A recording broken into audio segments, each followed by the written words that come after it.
उन जी लफ्ज़ त नाबीना जा ॿुधो ज़िक्र खुदा ऐं इश्क मोहम्मद चवान ज़िक्र खुदा ऐं इश्क मोहम्मद सबक अहिड़ो सेखारे थो ज़िक्र खुदा ऐं इश्क मोहम्मद सबक अहिड़ो सेखारे थो अहिड़ो मुंहिंजो साईं सजण जेको मुर्दा दिलियूं जियारे थो अहिड़ो मुंहिंजो मुर्शिद आ जेको मुर्दा दिलियूं जियारे थो ज़िक्र खुदा ऐं इश्क मोहम्मद ज़िक्र खुदा ऐं इश्क मोहम्मद सबक अहिड़ो सेखारे थो अहिड़ो मुंहिंजो सजण साईं जेको मुर्दा दिलियूं जियारे थो अहिड़ो मुंहिंजो सजण साईं जेको मुर्दा दिलियूं जियारे थो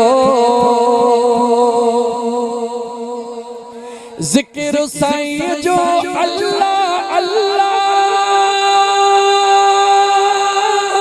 बीद उहे जंज भागन भला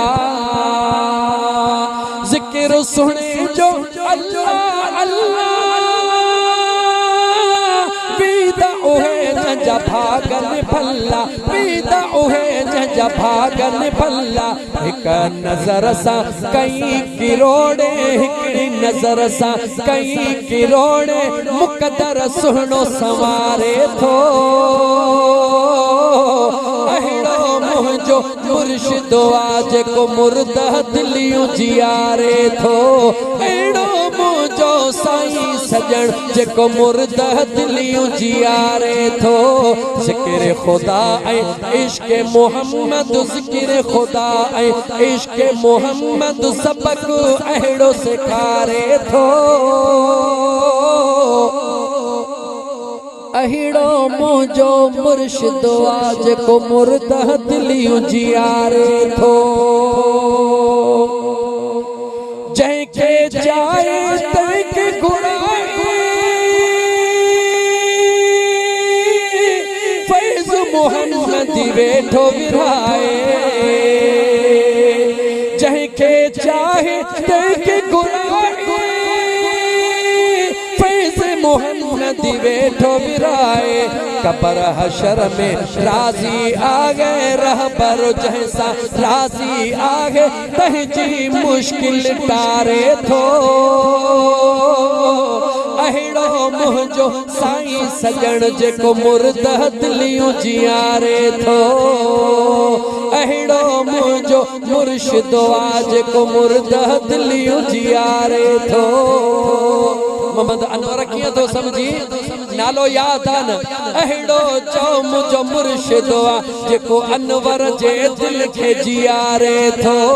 अहिड़ो साईं सजण आ जेको मुर्दा दिलियूं जियारे थो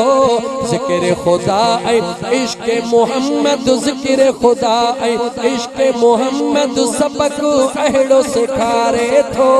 अहिड़ो मुंहिंजो साईं सजण जेको मुर्दा दिलियूं जियारे थो